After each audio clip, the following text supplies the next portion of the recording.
Ayan, luto na yung pinirito ko na yung sambusang ginawa ko. Ready to serve na siya and ready to eat. Ayan, may sausawan siyang ginawa ko.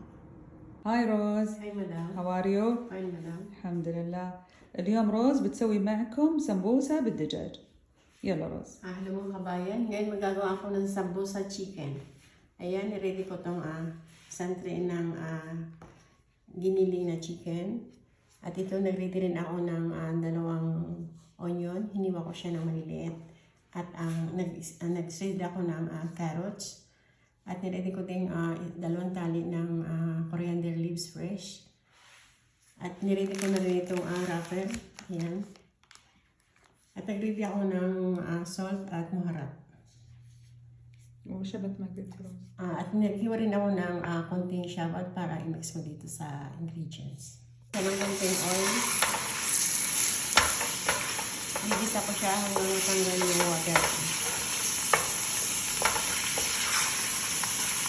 Ayan, natanggal na yung water ng chicken at ngayon inad ko na yung onion. Ayan, mix ko siya.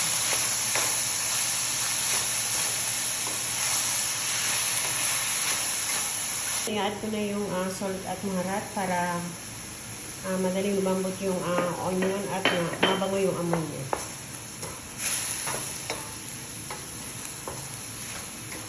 Ayan, ngayon malambutan yung chicken niya at onion. Ngayon i-add ko na itong carrots. Halo-haloin ko siya at tikip ko siya sa apoy ng 3 minutes at after, ituturot ko rin yung apoy niya at hintayin ko siyang lumamig at i-add ko yung hiniwa kong coriander leaves.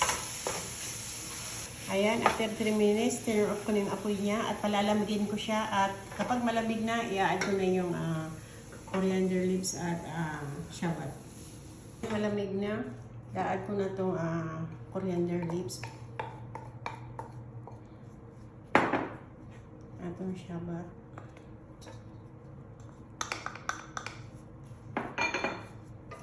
Mimix ko siya. Gagawa na ako. Popold ko ng ganito. Then,